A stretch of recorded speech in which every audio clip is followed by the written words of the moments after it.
Uji tesis Saudara Fauzi Adi Priyatna dengan judul Model Penguatan Pembangunan Bidang Lingkungan Hidup melalui Pemanfaatan Dana Desa di Kabupaten Semarang. Saudara Fauzi sudah siap? Insya Allah sudah siap, Prof. Ya, oke. Baik. Saya persilakan Saudara untuk memberikan paparan 15-20 menit saja ya. Baik, Prof. Terima kasih atas kesempatannya.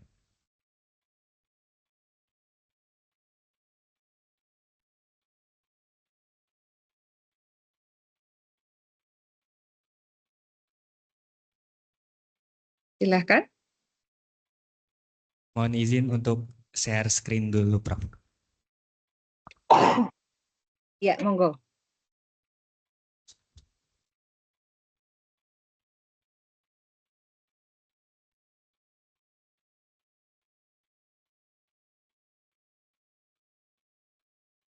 Assalamualaikum warahmatullahi wabarakatuh.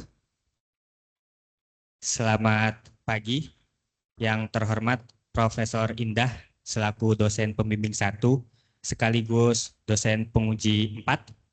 Yang terhormat hadir secara online Profesor Hartuti selaku ketua penguji sekaligus dosen penguji 1. Yang terhormat Bapak Yanuar selaku dosen penguji 2. Dan yang terhormat Profesor Purnawan selaku dosen pembimbing 2 sekaligus dosen penguji 3. Perkenalkan, nama saya Fauzi Adi Priyatna. Hari ini saya akan mempresentasikan hasil penelitian tesis saya yang berjudul Model Penguatan Pembangunan Bidang Lingkungan Hidup melalui Pemanfaatan Dana Desa di Kabupaten Semarang. Berikut merupakan outline presentasi saya, dimulai dari pendahuluan, tinjauan pustaka, metode penelitian, hasil dan pembahasan, dan diakhiri dengan kesimpulan. Desa merupakan unit pemerintahan terkecil yang ada di Indonesia yang memiliki kewenangan untuk mengatur pemerintahannya sendiri. Salah satu agenda pembangunan Indonesia adalah membangun Indonesia dari wilayah pinggiran dan perdesaan yang memiliki keterbatasan akses, rendahnya pendidikan, hingga minimnya sarana dan prasarana. Saat ini, pembangunan desa masih berfokus pada pembangunan infrastruktur, seperti jalan, jembatan, dan pembangunan infrastruktur lainnya. Padahal kalau dilihat lebih jauh, permasalahan yang dihadapi desa cukup banyak, salah satunya adalah permasalahan lingkungan. Kemudian dari sisi pemerintah, telah mengeluarkan salah satu program atau bantuan yang bernama Program Dana Desa, di mana program dana desa merupakan bantuan keuangan yang dikirimkan dari pemerintah pusat ke pemerintah desa. Pada tahun 2024, anggaran dana desa mencapai 71 triliun rupiah yang diberikan kepada 75.265 desa. Lalu apa hubungannya program dana desa dengan masalah lingkungan hidup di desa? Penelitian ini melihat terdapat potensi program dana desa digunakan sebagai instrumen keuangan untuk membantu dan mendorong pembangunan bidang lingkungan hidup di tingkat desa. Kabupaten Semarang dipilih dalam penelitian ini dikarenakan beberapa faktor. Yang pertama, penggunaan dana desa di Kabupaten Semarang masih tergolong rendah, hanya mencapai 2,5 sampai 3,5%. Dalam beberapa penelitian sebelumnya, anggaran dana desa untuk pembangunan lingkungan itu bisa mencapai 20 hingga 30%. Yang kedua, sektor pertanian menempati urutan keempat terbesar penyumbang PDRB Kabupaten Semarang, di mana sektor pertanian ini sangat erat kaitannya dengan kondisi lingkungan dan alam. Dan yang terakhir, lokasi Kabupaten Semarang yang cukup strategis di antara 3 kota besar, yaitu Kota Semarang, Kota Solo, dan Kota Yogyakarta. Tujuan penelitian ini ada 3. Pertama, mengidentifikasi penyerapan dana desa untuk pembangunan bidang lingkungan hidup di perdesaan Kabupaten Semarang. 2, menganalisis kesadaran stakeholder terhadap pembangunan bidang lingkungan hidup di perdesaan Kabupaten Semarang. Dan 3, merancang desain penguatan pembangunan bidang lingkungan hidup melalui dana desa di Kabupaten Semarang. Tinjauan pustaka pada penelitian ini akan membahas 4 hal. Pertama, pembangunan meliputi pembangunan desa, pembangunan berkelanjutan, dan pembangunan bidang lingkungan hidup yang mana diklasifikasikan menjadi 5 kegiatan. Pertama, penyediaan air bersih, fasilitas sanitasi, pengelolaan sampah, pengembangan energi terbarukan, dan konservasi hutan. Kemudian, bagian dana desa akan menelusuri sejarah perkembangan dana desa dimulai dari program pengembangan kecamatan tahun 1998, diperbarui menjadi program nasional pemberdayaan masyarakat mandiri perdesaan tahun 2007, hingga akhirnya disempurnakan menjadi program dana desa di tahun 2015 dengan tujuan utama pembangunan desa dan pemberdayaan masyarakat desa. Pada bagian sampah akan membahas aspek terkait jenis sampah, pengelolaan sampah berbasis 3R, reduce, reuse, dan recycle, dan terakhir pengelolaan sampah melalui TPS 3R. Dan bagian valuasi ekonomi akan membahas tentang contingent valuation method yang mana meliputi pasar hipotetik. Lokasi penelitian berada di Kabupaten Semarang yang memiliki 19 kecamatan dan 208 desa. Data penelitian ada 2, yaitu data primer dan data sekunder, di mana data primer didapatkan dari hasil observasi dan wawancara. Wawancara dirangkukan kepada 18 narasumber dengan rincian 5 orang akademik, 3 bisnis, 7 government, dan 3 community. Dan data sekunder didapatkan dari hasil studi pustaka melalui laporan realisasi anggaran dana desa Kabupaten Semarang, jurnal atau artikel penelitian sebelumnya, regulasi atau peraturan, dan yang terakhir sumber lain yang kredibel. Untuk metode analisis data ada 3, statistik deskriptif dengan output peta persebaran pembangunan bidang lingkungan hidup Kabupaten Semarang, analisis kualitatif dengan output rekomendasi pembangunan bidang lingkungan hidup, dan yang terakhir contingent valuation method melalui pasar hipotetik dengan output desain, gambar visual, estimasi biaya, dan struktur kelembagaan. Berikut merupakan gambaran umum dana desa di Kabupaten Semarang.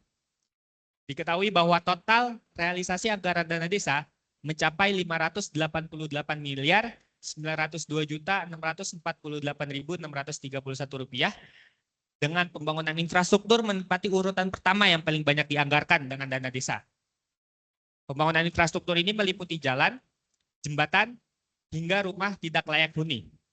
Kenapa pembangunan infrastruktur ini paling pertama? Karena anggapan masyarakat desa yang menilai bahwa pembangunan infrastruktur meningkatkan ekonomi desa dan ekonomi masyarakat desa. Lalu posisi keberapakah pembangunan di bidang lingkungan hidup? Itu ada di posisi ke-8 dengan anggaran 18 miliar 449 juta 90.817 rupiah yang digunakan untuk 5 kegiatan pembangunan. Berikut rincian kegiatan pembangunan bidang lingkungan hidup melalui dana desa ada 5. Di posisi pertama itu untuk kegiatan penyediaan air bersih atau air minum mencapai 11 miliar atau 60%. Kedua, fasilitas sanitasi atau pengolahan limbah cair domestik sekitar 3,5 miliar atau 19%. Ketiga, pengelolaan sampah 2,9 miliar atau 16%. Keempat, konservasi hutan atau sejenisnya 538 juta atau sekitar 3%. Dan yang terakhir adalah nomor 5, pengembangan energi terbarukan, yaitu 381 juta atau sekitar 2%. Di mana dari total 18 miliar ini digunakan oleh sekitar 208 desa. Berikut merupakan peta persebaran penyediaan air bersih di Kabupaten Semarang, di mana yang berwarna biru adalah desa yang menganggarkan dana desa untuk pembangunan air bersih, sedangkan desa yang berwarna putih tidak. Dari total 11 miliar digunakan oleh 133 desa, dengan desa Pelumutan, Kecamatan Bancak, Kabupaten Semarang, menjadi desa dengan anggaran terbesar yang berwarna merah untuk kegiatan air bersih, mencapai 551 juta. Yang kedua adalah peta persebaran fasilitas sanitasi atau pengolahan limbah cair domestik, di mana desa yang berwarna oranye adalah desa yang menganggarkan dana desa untuk sanitasi, dan desa yang berwarna putih tidak. Dengan anggaran sekitar 3,5 miliar digunakan oleh 104 desa. Desa Kenteng, Kecamatan Bandungan yang berwarna merah menjadi desa dengan anggaran terbesar untuk fasilitas sanitasi. Kemudian yang ketiga adalah peta persebaran pengelolaan sampah. Desa yang berwarna hijau menganggarkan dana desa untuk pengelolaan sampah, yang putih, desa yang putih tidak. Dengan anggaran 2,9 miliar digunakan oleh sekitar 52 desa. Dengan desa Batur, Kecamatan Getasan yang berwarna merah menjadi desa dengan anggaran terbesar untuk pengelolaan sampah mencapai 292 juta. Kemudian yang keempat ada peta persebaran pengembangan energi terbarukan. Desa yang berwarna biru muda yang menganggarkan dana desa untuk energi terbarukan, dan desa yang berwarna putih tidak. anggarannya 381 juta yang digunakan oleh 13 desa, dengan Desa Kradenan, Kecamatan Kaliwungu, menjadi desa dengan anggaran terbesar untuk kegiatan energi terbarukan mencapai 133 juta. Dan yang terakhir adalah peta persebaran kegiatan konservasi hutan. Desa yang berwarna hijau muda adalah desa yang menganggarkan dana desa untuk kegiatan konservasi, dan desa yang berwarna putih tidak. Dengan anggaran 538 juta digunakan oleh 28 desa. Desa Kalisi di Kecamatan Ungaran Barat yang berwarna merah jadi desa dengan anggaran terbesar yang menggunakan dana desa untuk kegiatan konservasi hutan. Lalu sebenarnya apa sih pembangunan bidang lingkungan hidup? Berdasarkan hasil wawancara dengan narasumber, pembangunan bidang lingkungan hidup merupakan upaya pembangunan desa guna mendukung peningkatan kualitas hidup masyarakat dengan cara menjaga, memperbaiki, dan memanfaatkan sumber daya alam secara bijak dan berkelanjutan. Pembangunan bidang lingkungan hidup sendiri berkaitan erat dengan kehidupan sehari-hari masyarakat desa, seperti membuang sampah, pengelolaan sampah, kebutuhan air bersih, sanitasi, hingga penghijauan desa. Dan pembangunan bidang lingkungan hidup sangat butuh yang namanya partisipasi masyarakat. Kenapa? Karena partisipasi masyarakat ini akan mendorong masyarakat desa peduli terhadap lingkungan. Sehingga pembangunan bidang lingkungan hidup tidak hanya berfokus pada pembangunan infrastrukturnya saja, tapi juga pemberdayaan masyarakat desa. Jika kedua hal ini berjalan beriringan, maka desa dapat menerapkan konsep pembangunan berkelanjutan. Lalu apa sih rekomendasi pembangunan bidang lingkungan hidup yang dibutuhkan oleh desa-desa di Kabupaten Samarang? Berdasarkan rekapitulasi penekanan hasil wawancara dengan narasumber, ditemui atau diketahui bahwa pengelolaan sampah menjadi rekomendasi pembangunan bidang lingkungan hidup yang paling banyak ditekankan oleh narasumber, mencapai 27 kali penekanan. Pengelolaan sampah atau permasalahan sampah ini menjadi masalah mendesak dan berhubungan langsung dengan lingkungan, kesehatan, dan ekonomi masyarakat desa. Sedangkan untuk masalah sampah di Kabupaten Semarang ini dipengaruhi oleh 3 hal. Yang pertama adalah TPA Blondo yang sudah over capacity, meningkatnya timbulan sampah akibat konsumsi penduduk dan kunjungan wisata, hingga pengelolaan sampah di desa yang belum optimal. Berikut merupakan gambaran TPA Blondo melalui citra Google Satelit yang ditangkap pada tahun 2024 dan tahun 2023. Dari gambar nampak bahwa TPA Blondo masih menerapkan sistem open dumping dan sampahnya memang sudah menumpuk ke atas. Sehingga pada saat ini memang TPA Blondo sedang diawasi mendapat pengawasan dari Kementerian Lingkungan Hidup dan mendapat teguran sanksi administratif. Sehingga saat saya wawancara dan berkunjung ke DLH, saya tidak diperkenankan untuk mengambil dokumentasi langsung ke TPA Blondo karena tadi masalah sedang dalam pengawasan dan teguran sanksi administratif. Kemudian yang kedua, sebelah kanan adalah gambaran penampungan sampah sementara di desa. Terlihat bahwa sampah masih cukup menumpuk, padahal sampah-sampah tersebut masih bisa dikelola dengan baik oleh desa apabila memiliki pengolahan sampah yang tepat. Lalu berikut juga merupakan beberapa kutipan dari narasumber terkait rekomendasi pengolahan sampah, bahwa sampah masih menjadi masalah utama, desa-desa di Kabupaten Semarang paling rentan dengan permasalahan sampah, masalah sampah menjadi isu di desa bahkan di Jawa Tengah secara umum. Lalu salah satu pengolahan sampah yang dapat diimplementasikan oleh desa di Kabupaten Semarang adalah TPS 3R. TPS 3R memiliki skema operasional dimulai dari pemilahan dari sumber, kemudian diangkut oleh petugas TPS 3R. Selanjutnya ada pemilahan sampah lanjutan di TPS 3R, yaitu memisahkan sampah organik, sampah anorganik, dan sampah residu. Di mana sampah organik akan diolah bisa melalui kompos atau maggot. Hasil olahan kompos dan maggot ini dapat digunakan oleh masyarakat desa sehari-hari, yaitu untuk bertani atau beternak, atau juga bisa menjadi produk yang bisa dijual sehingga menghasilkan nilai ekonomi. Lalu untuk sampah anorganik yang masih memiliki nilai jual dan nilai ekonomi akan disalurkan ke off-taker atau lapak sehingga bisa memiliki nilai jual juga. Dan yang terakhir untuk sampah residu yang memang tidak bisa diolah sama sekali, maka akan diangkut oleh petugas DLH Kabupaten ke TPA. Lalu kenapa harus TPS 3R? Terdapat beberapa manfaat yang dirasakan atau yang diberikan oleh TPS 3R. Yang pertama adalah mengurangi timbulan sampah. Dalam beberapa penelitian, pengelolaan sampah di TPS 3R mampu mengurangi limbah atau sampah yang masuk ke TPA hingga 60-90%. Kemudian TPS 3R juga dapat membuat lingkungan lebih bersih dan rapi karena mendorong masyarakat desa untuk mengumpulkan sampahnya di satu titik, di satu tempat di depan rumahnya agar memudahkan petugas TPS 3R mengangkutnya. Lalu juga terdapat manfaat ekonomi di mana dapat mengurangi biaya operasional pengangkutan residu ke TPA, menambah pendapatan melalui hasil penjualan sampah, hasil olahan sampah organik atau sampah anorganik yang bernilai, dan membuka lapangan pekerjaan baru, yaitu melalui perekrutan operator pengangkutan maupun operator pemilahan. Dan yang terakhir adalah manfaat sosial, di mana TPS 3R dapat menjadi pusat edukasi lingkungan di desa, dapat membuat masyarakat desa agar lebih peduli terhadap lingkungan dan peduli terhadap masalah sampah. Berikut merupakan detail desain gambar atau visual TPS 3R dalam penelitian ini, di mana dengan ukuran 15 kali 20 meter, terdapat beberapa area penting dalam pengelolaan sampah di TPS 3R, meliputi area pemilahan, area pengolahan sampah organik menjadi kompos, area pengolahan sampah organik dengan maggot, area pengumpulan sampah anorganik bernilai, kemudian di bagian depan ada taman, dan ada tempat pengumpulan residu untuk diangkut sebelum ke TPA. Terdapat juga beberapa ruangan pendukung seperti kantor, gudang, dan kamar mandi. Estimasi biaya pembangunan TPS 3R dalam penelitian ini mencapai 1.081 juta dengan usulan struktur pengelola TPS 3R meliputi ketua, sekretaris atau bendahara, serta operator pengangkutan dan operator pemilahan. Lalu bagaimana agar pengelolaan sampah melalui TPS 3R ini berkelanjutan? Berdasarkan hasil wawancara dan hasil praktik baik atau contoh di salah satu desa yang menjadi sampel, yaitu Desa Gemawang. Di sana mereka sudah melaksanakan pengolahan sampah TPS 3R dengan baik, operasionalnya juga sudah berjalan dengan baik. Terdapat 3 hal penting untuk bisa mendukung strategi pengelolaan sampah berkelanjutan melalui TPS 3R.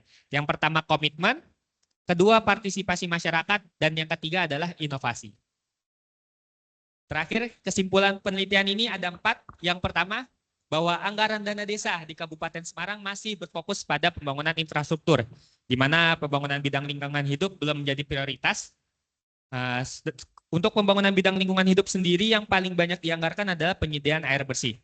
Yang kedua, masyarakat desa menekankan pentingnya pembangunan bidang lingkungan hidup untuk meningkatkan kualitas hidup masyarakat dengan cara memanfaatkan, memperbaiki, dan menjaga sumber daya alam secara bijak dan berkelanjutan. Rekomendasi pembangunan bidang lingkungan hidup yang paling dibutuhkan desa-desa di Kabupaten Semarang adalah pengelolaan sampah. Dan salah satu bentuk pengelolaan sampah adalah yaitu TPS 3R. Di mana TPS 3R ini bisa dianggarkan melalui dana desa secara bertahap setiap tahunnya. Lalu saran dari penelitian ini ada 4 juga untuk menjawab kesimpulan tadi, di mana yang pertama perlunya ada penyusunan regulasi tentang penggunaan dana desa, di mana harus mungkin bisa dimasukkan presentasi untuk kegiatan pembangunan bidang lingkungan hidup di regulasi tersebut sehingga desa memiliki pedoman yang utuh. Yang kedua, dalam pelaksananya, pembangunan bidang lingkungan hidup tidak hanya berfokus pada infrastruktur saja, harus ada juga pemberdayaan masyarakat desa, kemudian juga harus ada edukasi dan sosialisasi sehingga masyarakat desa memiliki sikap peduli terhadap lingkungan.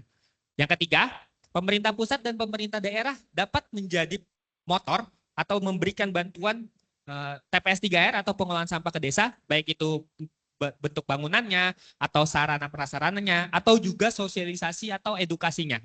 Dan yang terakhir dari sisi desa, desa harus membuat komitmen untuk melakukan pengelolaan sampah dari tingkat desa, harus memasukkannya ke dalam RPJMDes dan APBDes sehingga desa memiliki komitmen yang kuat dan konkret. Sekian presentasi dari saya, kurang lebihnya mohon maaf. Terima kasih atas kesediaannya dan perhatiannya. Wassalamualaikum warahmatullahi wabarakatuh. Waalaikumsalam warahmatullahi wabarakatuh. Baik, terima kasih kepada Ozi yang sudah memberikan paparan. Ini maaf saya tidak bawa undangannya, ini saya joinnya pakai HP, laptopnya di mobil.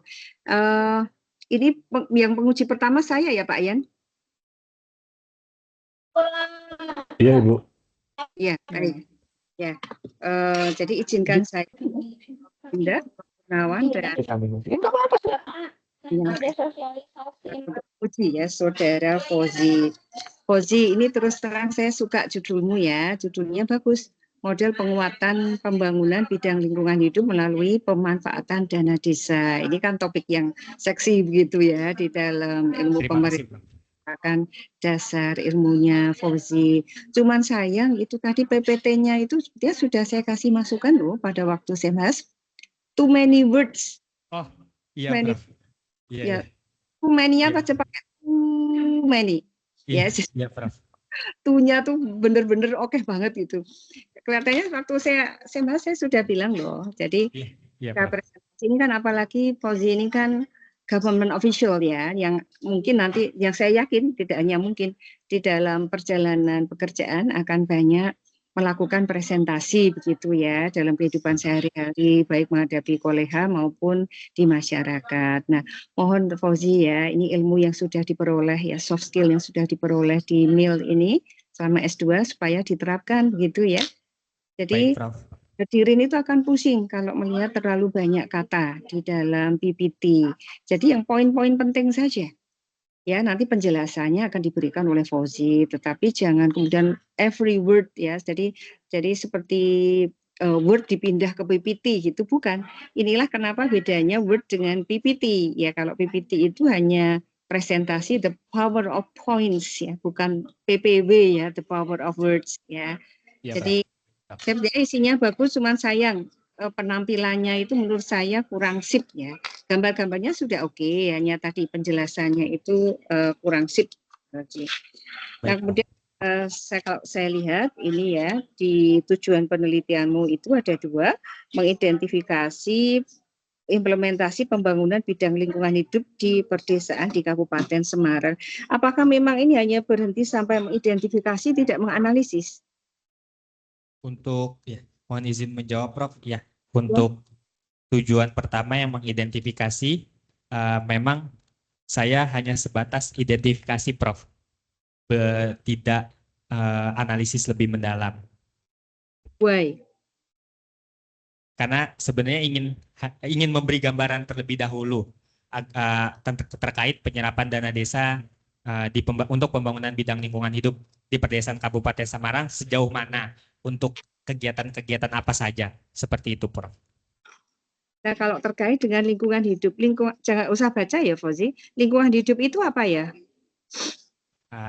Berdasarkan Undang-Undang Nomor 32 Tahun 2009, lingkungan hidup itu merupakan kesatuan ruang, daya, benda, keadaan, serta makhluk hidup termasuk manusia dan perilakunya. Bendanya belum termasuk di situ. Kesatuan ruang yang mencakup daya, benda, keadaan, serta makhluk hidup termasuk manusia beserta perilakunya yang mempengaruhi keadaan atau mempengaruhi alam itu sendiri. Kelangsungan hidup mempengaruhi keberlangsungan ya, Prof. Keberlangsungan alam itu sendiri dan kehidupan manusia beserta makhluk hidup lainnya. Ya, oke. Berarti ada banyak unsur yang terkandung di situ ya. Nah, kalau secara umum saja, secara gambaran umum terkait dengan definisi lingkungan hidup, terkait definisi ya, bukan hanya kondisi observasi terkait penelitian ya, tapi secara hasil observasimu terhadap desa yang kamu kabupaten yang kamu teliti itu, apakah Kabupaten Semarang sudah menunjukkan hal yang bagus gitu?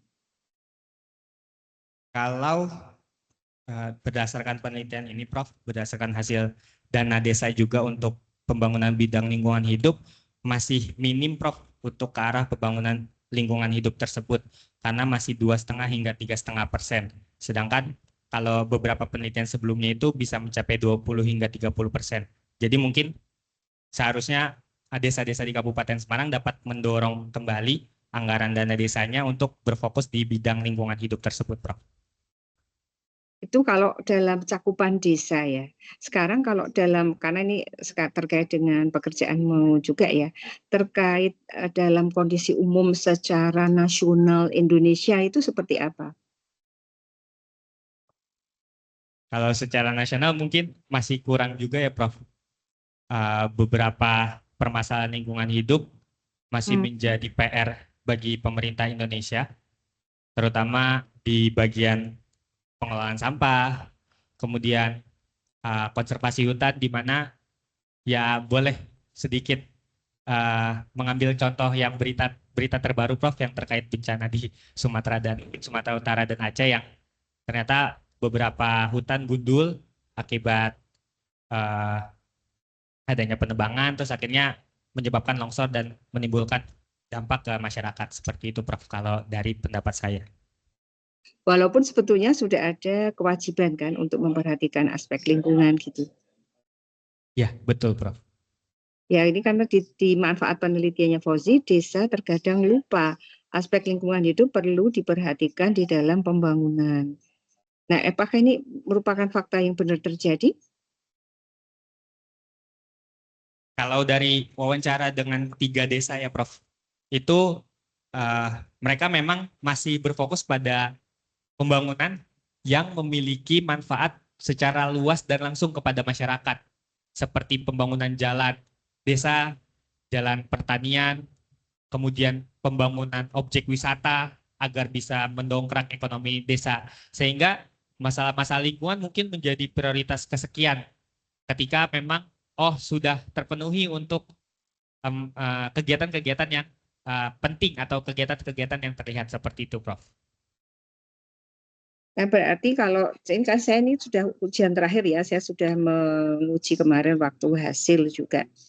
Nah, manfaat praktis dari penelitianmu adalah menumbuhkan kesadaran masyarakat desa terkait peran dana desa untuk mendukung pembangunan bidang lingkungan hidup.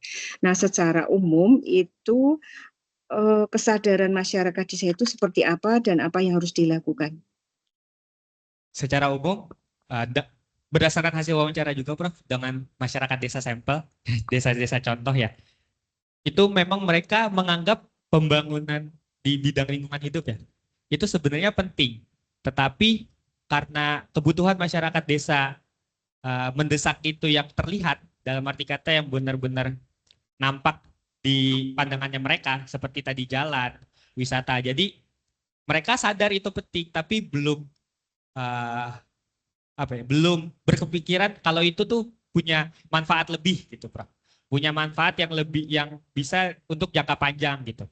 Jadi memang mereka sadar, tapi mereka masih menganggap jalan dulu saja yang dianggarkan, atau ekonomi dulu saja yang dianggarkan. Tetapi memang kalau misalnya ada masyarakat desa itu dianggap sadar akan pentingnya lingkungan hidup, tetapi memang masih mementingkan untuk yang lain. Dan ada satu narasumber yang juga menyampaikan bahwa sebenarnya untuk mendorong pembangunan bidang lingkungan hidup di desa tidak harus langsung membangun infrastrukturnya saja. Tadi benar, dengan membangun kesadaran melalui edukasi, sosialisasi, sehingga bisa mengunggah atau menumbuhkan rasa peduli terhadap lingkungan hidup terlebih dahulu, baru action melalui pembangunan infrastrukturnya. Seperti itu, Prof.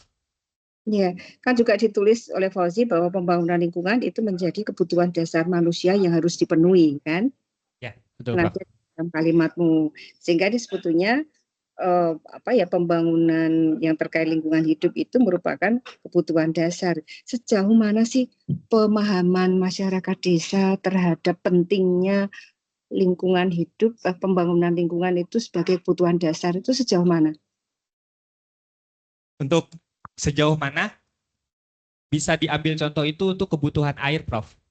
Untuk desa-desa di Kabupaten Semarang, mungkin kalau desa-desanya yang berada di dataran rendah, mereka tidak akan kesulitan untuk penyediaan air bersih. Tetapi untuk desa-desa yang berada di gunung, yang agak sulit untuk menggali air tanah dan kebutuhannya tidak bisa dipenuhi oleh PDAM, maka kebutuhan air bersih menjadi penting untuk dipenuhi, apalagi menggunakan dana desa atau program bantuan lainnya, Prof. Dan untuk pembangunan bidang lingkungan hidup yang lain, yang salah satunya termasuk sampah. Kalau untuk pengelolaan sampah ini memang masyarakat desa kalau tidak terkena dampaknya secara langsung, mereka tidak akan sadar dan paham pentingnya pengelolaan sampah. Maka dari itu ada satu desa yang memang mereka awalnya merasakan masalah sampah ini biasa saja, tapi setelah banyaknya penumpukan sampah di beberapa titik yang akhirnya merusak keindahan, mengganggu, baunya juga tidak sedap. Akhirnya desa itu berbenah dan akhirnya mulai menganggarkan dana desa untuk pengelolaan sampah seperti itu, Prof. Jadi memang harus merasakan dahulu dampak kalau tidak ada air bersih, dampak kalau sampah berserakan, baru mereka akan memahami, oh ini penting banget gitu. Ya, baik. Saya rasa sekian itu tadi sudah dipesan Prof. Indah supaya nggak lama-lama. Prof. Indah ini ada di mail, Prof? Iya dong. Aduh. Iya dong, saya offline karena saya sebagai pembimbing jadi bertanggung jawab penuh untuk kinerja biar dipakai di mail. Oke. Ini saya tuh ujiannya hari ini 4, Prof. Ini saya sudah selesai ujian saya sudah bisa nanti setorkan nilai kepada Mas Sasomo dan izin Prof. Indah supaya saya boleh live karena ini jam 10.30 saya nguji lagi.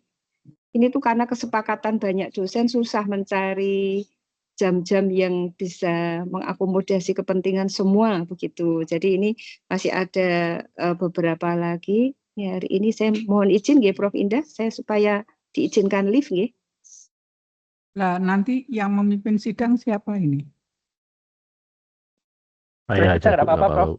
Kalau Ya. ada saya gantikan. Saya ikut aja, monggo. Monggo Siap. pengelola bagaimana saya ikut aja. Yang penting saya mendampingi Fauzi di sini di ruangan Ya. ini. Pak Ya. Pur aja mungkin. Monggo. Ya, Eh, Prof. Artuti silakan Atur, sampai Prof. ketemu. Indah. Ya, Monggo. terima kasih Prof. Artuti. Karena Happy sama-sama holiday. Ya. Ya. Semoga sukses Prof. Artuti di ujian berikutnya. Saya menjadi ketua di sidang. Jauh-jauh kan. Matur nuwun sewu sanget. Terima kasih Prof. Artuti. Monggo. Monggo. Atur Ya. Prof. Artuti. Nuwun. Lanjut. Ya, Pak Januar nyun pamit. Mungkin untuk menyingkat waktu. Pak Januar, monggo langsung dilanjut saja. Baik. Ujiannya untuk Mas. Suara saya bisa didengar, Mas Fauzi? Bisa, Pak. Oke, baik. Aman. Mas Fauzi, ini sudah banyak berubah ya dari Semhas kemarin ya. Sudah bagus, sudah fokus, sudah tajam gitu. Soal tampilan PPT memang perlu diperbaiki. Tapi saya tertarik pada saran Mas Fauzi terhadap persoalan ini dan berdasarkan pada simpulan dari tesis ini. Saya ada yang menarik ini tentang saran yang pertama. Mungkin bisa ditampilkan lagi saran, Mas? Baik, Pak. Saya tampilkan dahulu.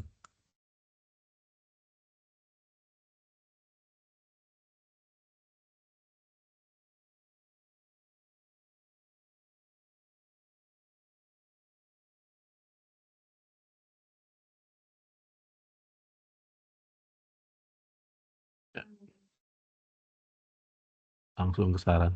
Ya. Nah, ini. Sebenarnya di saran pertama itu kalau Mas Fauzi berdasarkan dari penelitian dan sampel beberapa lokus penelitian ini, bisakah Mas Fauzi itu menstate sebenarnya kebutuhannya itu berapa persen? Di sini kan cuma memasukkan persentase khusus. Ya. Nah, adakah saran yang lebih konkret lagi? Kira-kira range persentasenya berapa? Ya, terima kasih Pak Yanwar. Mohon izin menjawab. Ya, persentase ini muncul sebenarnya Pak ketika wawancara dengan narasumber dan memang berdasarkan implementasi dana desa, program dana desa di Indonesia ya. Dari beberapa tahun terakhir kan memang sudah ada beberapa kegiatan yang memiliki presentasi khusus seperti untuk bantuan langsung tunai, kemudian sekarang untuk ketahanan pangan, kemudian ada juga yang untuk koperasi desa, stunting, dan lain-lain. Dan memang saya memberi saran ini karena untuk mengunci sebenarnya untuk agar desa mau menganggarkan dana desa, dan dari saya mungkin untuk kisarannya kalau saat ini kan memang anggarannya masih dana desa untuk pembangunan lingkungan hidup masih 2,5 hingga 3,5%, sangat minim sekali. Sedangkan dalam beberapa penelitian sebelumnya itu mencapai 20 hingga 30%. Jadi mungkin kalau saya bisa mengambil di tengah-tengahnya, Pak, di 10 sampai 20% untuk menjamin setidaknya ada keberlanjutan di pembangunan bidang lingkungan hidup. Contohnya adalah kalau rata-rata anggaran dana desa yang diterima tiap desa itu 1 tahun 1 miliar, maka kisaran 10 hingga 20% adalah 100 sampai 200 juta, maka itu bisa untuk membiayai kegiatan operasional TPS 3R selama 1 tahun, sekitar 100 sampai 200 juta untuk pembayaran listrik, pembelian BBM untuk alat-alat, mesin-mesin dan kendaraan, dan gaji karyawannya dan lain sebagainya, seperti itu, Pak. Ya, artinya mungkin ini yang harus ditambahkan di saran ya. Artinya Anda state aja, misalnya tadi sarannya adalah 10 sampai 20% dari total anggaran desa gitu ya. Tentunya itu juga harus ada justifikasinya kenapa harus gitu. Misalnya tadi Mas Fauzi sempat menyatakan bahwa ini juga dari analisis yang lampau bahwa 10 sampai 20% itu adalah titik angka yang optimal untuk kemudian bisa berbicara soal lingkungan yang ada di dana lingkungan yang ada di dana desa itu. Itu satu ya, mungkin next saran itu perlu lebih aplikatif lagi. Oke. Terus masih di saran itu soal pemberdayaan. Ya. Pemberdayaan itu di poin berapa itu? Poin 2 ya. Ya Mas ya? Iya Pak? Saran tentang pemberdayaan kan di poin 2 ya? Iya, poin 2 Pak. Nah, ini sama dengan poin 1. Sebenarnya gerakan pemberdayaan masyarakat yang seperti apa yang mau disarankan? Based on penelitian lapanganmu. Based on penelitian lapangan, mungkin karena ini fokusnya di pengelolaan sampah, Pak. Jadi based on di lapangan adalah edukasi dan sosialisasi pengelolaan sampah. Pertama berbasis 3R, reduce, reuse, dan recycle, yang bisa diterapkan di rumah-rumah. Jadi masyarakat desa bisa melakukan pengelolaan sampah, minimal pemilahan sampah dahulu di tingkat rumah. Kemudian untuk yang sampah anorganiknya bisa dikumpulkan atau disetor ke bank sampah atau TPS 3R, dan yang sampah organiknya bisa dikelola sendiri di rumah. Mungkin bisa disediakan komposter rumahan yang berbentuk tabung. Jadi sehingga masyarakat desa tuh bisa terdorong untuk melakukan pengolahan sampah mandiri dulu di rumah, seperti itu Pak. Jadi edukasi dan sosialisasi pengolahan sampah berbasis 3R gitu Pak. Ya, sebenarnya model 3R itu kan sudah lama dilakukan kan? Iya Pak. Iya kan? Sampai saat ini juga belum berhasil tuh. Artinya ada nggak terobosan baru? Karena model pengolahan sampah yang seperti itu, memilah sampah 3R dan lain-lain itu penelitian yang lampau banyak ngomong itu juga, tapi sampai sekarang juga TPS, misalnya TPST atau TPS itu TPA itu nggak ada pemilahan sampah gitu. Kan endingnya kan ada di tempat pembuangan sampah akhir atau TPS ya. Itu nggak ada. Artinya bahwa Mas Fauzi mesti memberikan saran yang beda lah dengan yang sudah-sudah, karena jawaban Mas Fauzi itu sebenarnya jawaban yang normatif yang sebenarnya sudah dikampanyekan banyak banget itu.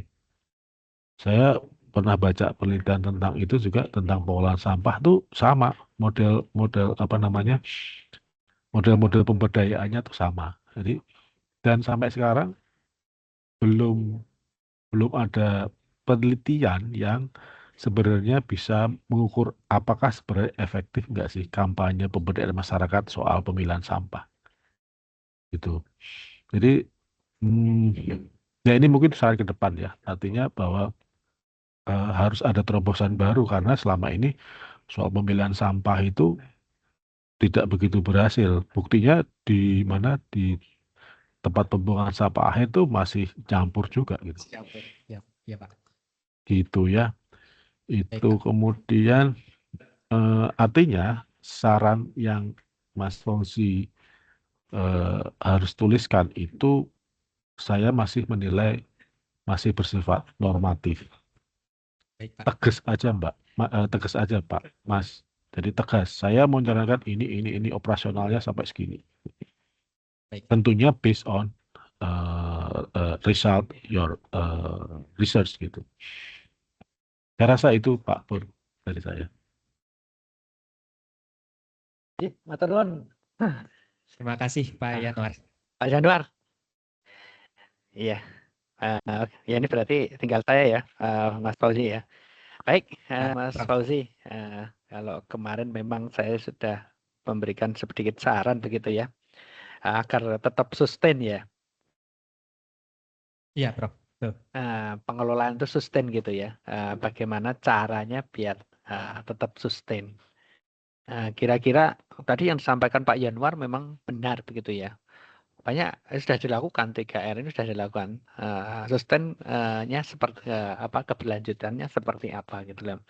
Memang menurut Mas Fauzi kira-kira apa namanya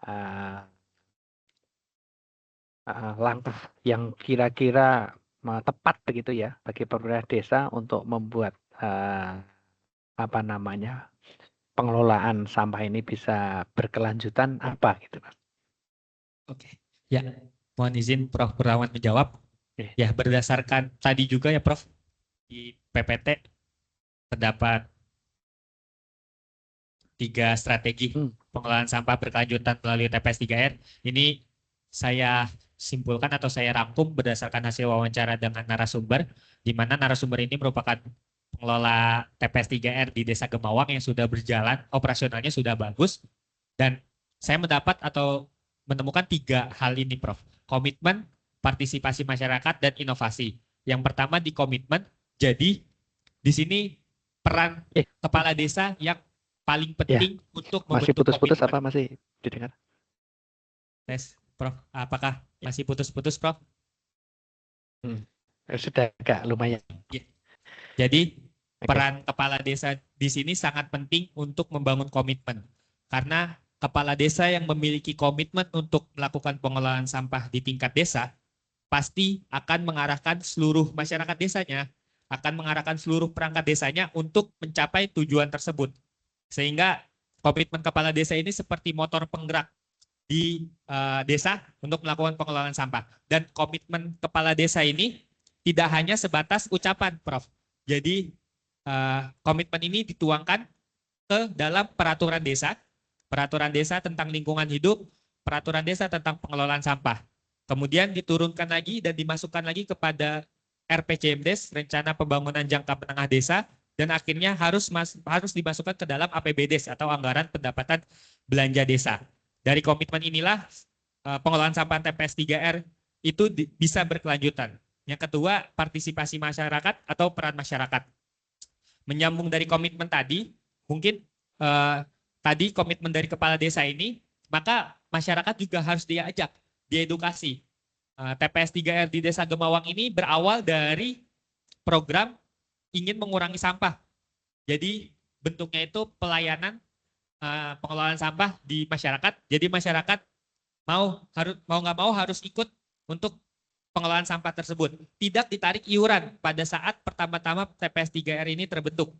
Jadi yang dikedepankan adalah disosialisasikan setiap hari, diedukasi setiap hari, door to door, dari rumah ke rumah. Kepala desa dan perangkat desa serta pengelola TPS 3R melakukan ini sampai akhirnya masyarakat percaya untuk berpartisipasi, ikut serta dalam pengelolaan sampah melalui TPS 3R ini. Ketika sudah berjalan setahun, baru 6 bulan sampai setahun, itu barulah si TPS 3R ini mencoba mendiskusikan iuran sampah tersebut. Berapa yang akan ditarik. Tetapi membangun kepercayaan masyarakat desa dahulu, membangun partisipasi masyarakat dahulu, sehingga mau untuk menjalankan pengelolaan sampah di TPS 3R ini. Dan yang terakhir itu inovasi, di mana memang pengelolaan sampah di TPS 3R ini harus selalu berinovasi, tidak hanya pengolahan sampah organik, kompos, pengolahan sampah anorganik dipisah, tetapi mungkin bisa ada magot, itu salah satu bentuk pengolahan sampah organik menggunakan larva lalat hitam, di mana hasilnya nanti dia bisa menjadi pakan ternak. Kemudian di TPS 3R juga menerapkan yang namanya ekoenzim, itu cairan untuk mengurangi bau sampah yang masuk ke TPS 3R-nya. Kemudian juga dari beberapa penelitian ada juga bisa pengintegrasian TPS 3R dengan bank sampah. Jadi masyarakat yang dapat memilih untuk menyetorkan sampahnya di TPS 3R sendiri sehingga bisa menjadi tabungan di bank sampah, atau tetap mengumpulkan sampahnya di depan rumah mereka nanti diangkut ke TPS 3R. Jadi inovasi juga tetap diperlukan agar pengolahan sampah berkelanjutan melalui TPS 3R ini. Kurang lebih seperti itu, Prof. Ya, ini kan kebetulan sebagai ASN di Pemdes gitu ya. Nah, sedikit mungkin secara ini mungkin bisa diimplementasikan dengan aturan-aturan gitu ya. Ya, Prof. Komitmen kan juga aturan gitu ya, Mas. Mengatur Pemdes itu diatur gitu ya. Nanti mungkin bisa memberikan saran secara lebih intens ke pemegang kebijakan begitu ya. Komitmen kepala desa itu untuk mendukung kepedulian terhadap lingkungan. Saya kira cukup bagus begitu ya. Hanya memang ini kembali lagi menurut saya gitu ya. Itu dikembalikan ke pemangku kepentingan gitu ya. Kalau punya kebijakan yang tepat, saya kira semua itu bisa diarahkan dari levelnya yang dari atas sampai di bawah ya, komitmen. Ya, betul. Kepala desa tadi ya. Baik, mungkin dari saya cukup karena kemarin saya sudah menambahkan begitu ya. Kalau bisa itu ininya juga sustain itu selain ekonominya juga harus sustain begitu kan. Mendapatkan pendapatan dari situ kan menjadi menarik gitu ya. Kegiatan itu bisa berjalan terus begitu, Nji. Iya, Prof. Karena yang paling menarik itu kalau ada unsur ekonomi yang terlibat di situ. Baik, saya kira saya cukup mungkin ke Prof. Indah Nji, yang terakhir. Monggo Prof. Indah. Terima kasih Prof. Purnawan. Matur nuwun, suara saya terdengar? Baik, Assalamualaikum warahmatullahi wabarakatuh. Waalaikumsalam warahmatullahi wabarakatuh. Terima kasih untuk kesediaan dari Bapak Ibu menguji bimbingan saya. Di sini Fauzi Ade Priyatna yang sudah lama berproses, dan insya Allah hari ini kita telah mendengarkan paparan dan juga komentar dari penguji, dan insya Allah nanti beberapa masukan sudah dicatat dan nanti bisa ditindaklanjuti. Jadi Prof. Purnawan, Pak Yanuar, mohon maaf saya karena tidak tahu jadi saya offline, tapi karena menguji bimbingan jadi saya memang prefer untuk offline supaya lebih jelas begitu. Jadi izinkan saya untuk memberikan masukan dan pandangan dari beberapa hal yang sudah dikerjakan oleh Fauzi. Saya menilai dari perbaikan untuk hari ini signifikan begitu. Komen saya itu adalah good job untuk master thesis, terutama ini di Magister Ilmu Lingkungan, karena ada unsur ekonominya, ada unsur lingkungannya, dan ada unsur kemanfaatan untuk membantu menyelesaikan masalah bangsa gitu. Jadi tesis ini dengan perbaikan dan tadi beberapa komentar. Kalau sudah direvisi, saya kira nanti bisa qualified untuk reference di display di perpustakaan kalau diperlukan. Saya melihat ada banyak data Fauzi yang belum dimanfaatkan. Tolong transkripsi yang ada di lampiran ini, saya lihat banyak sekali, dan itu sebetulnya ini adalah ladang untuk bisa membuat menanam satu publikasi lagi begitu ya. Jadi saya minta untuk Fauzi sebelum kembali ke unit kerjanya, maka saya minta memanfaatkan supaya tidak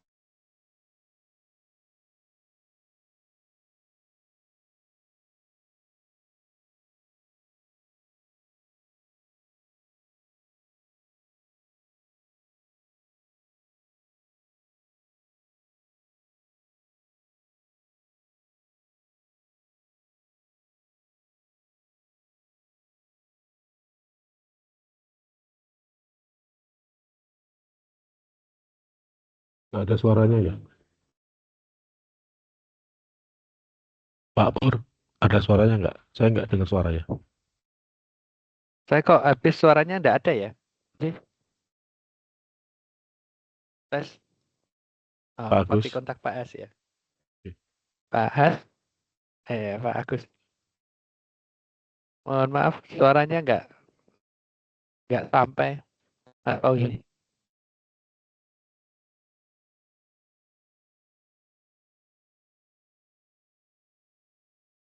Yes, Mas Fauzi.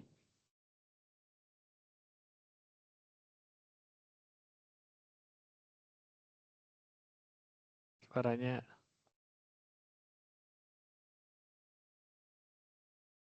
Yes, Mas Fauzi.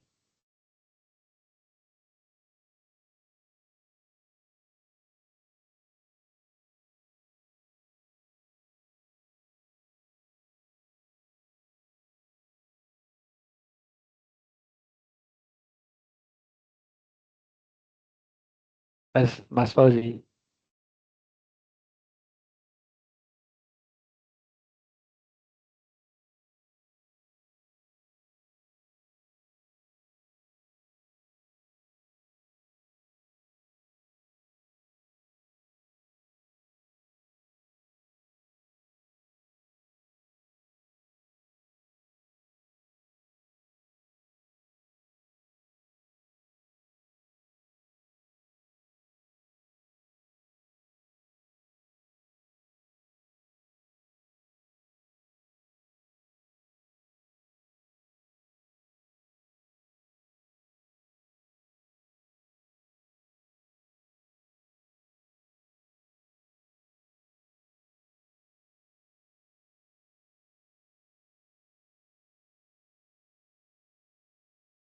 Halo.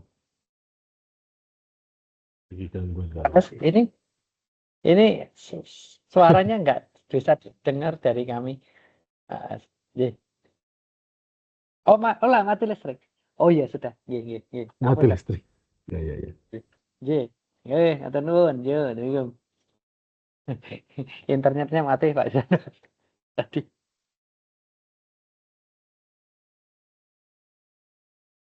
Internetnya mati Pak Janar. Coba di sana.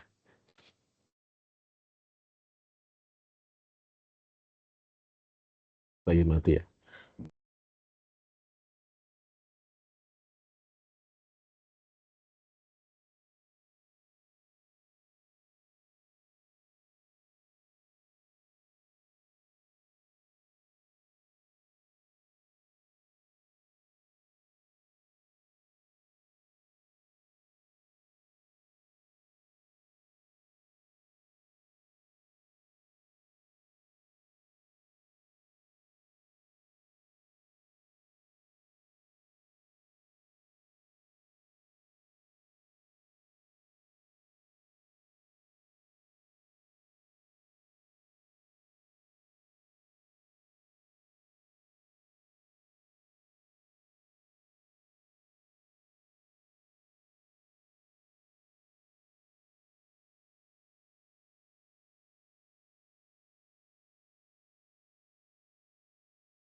Jenengan masih mute jenengan.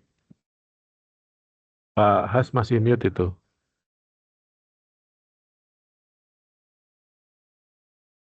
Jenengan yang masih mute.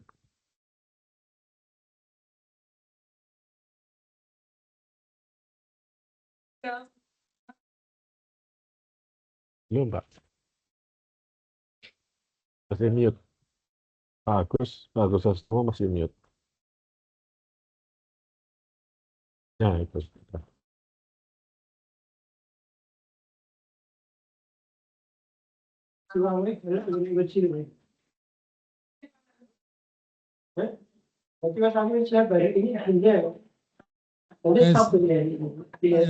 Bisa dengar suara saya? Sampun. Aman. Tadi sampai mana, Prof Pur? Suara saya terdengar.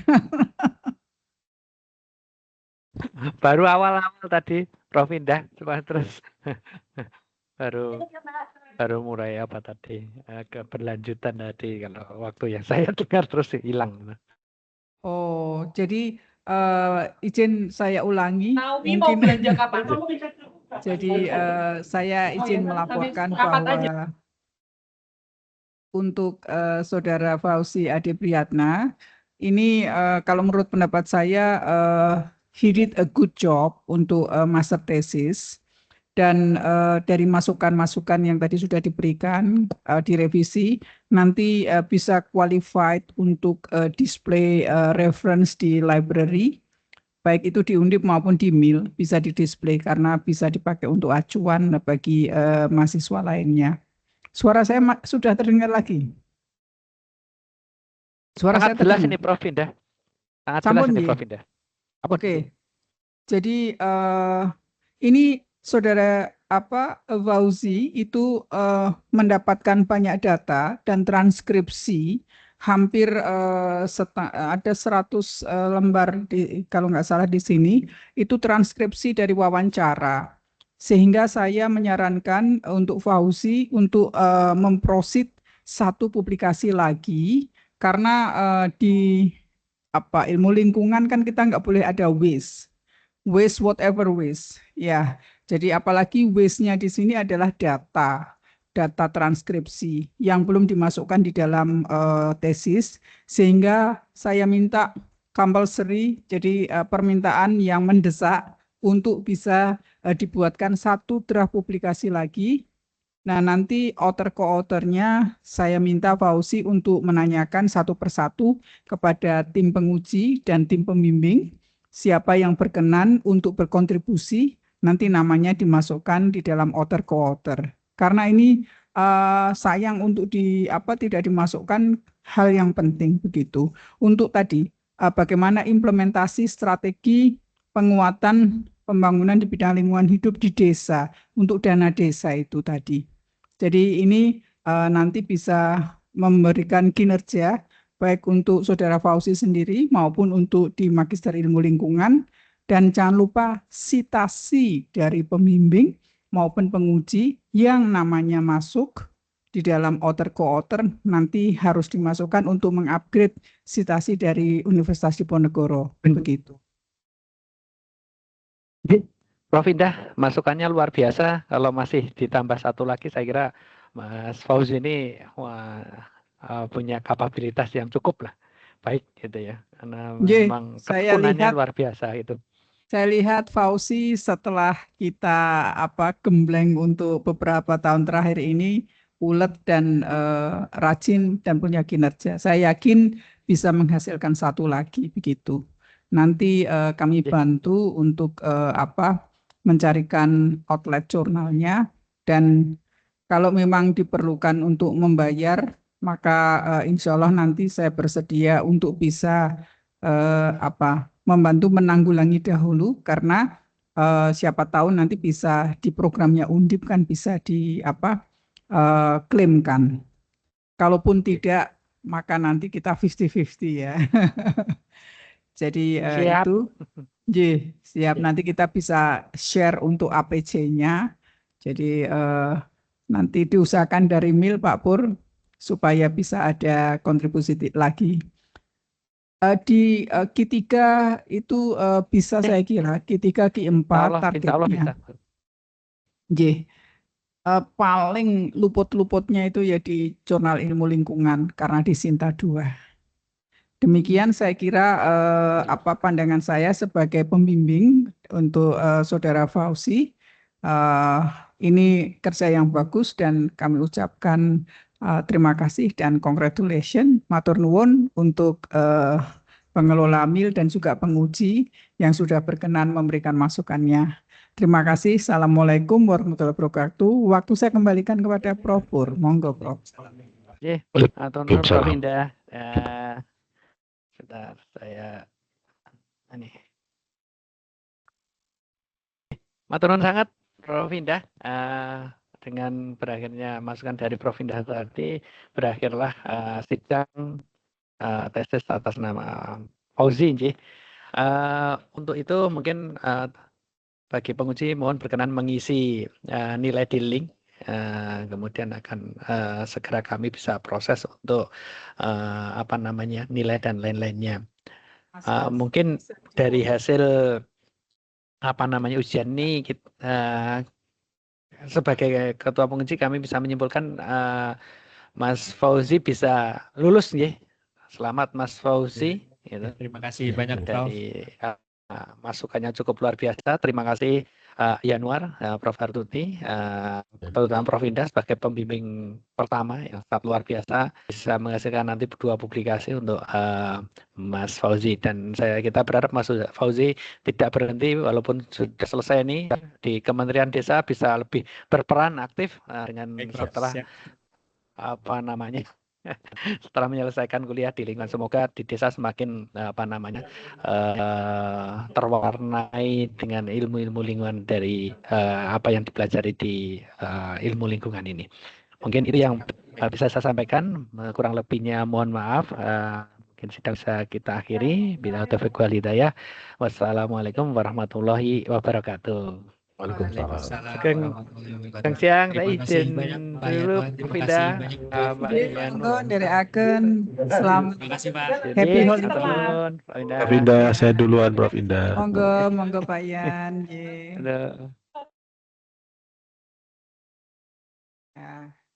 Salaman dewe.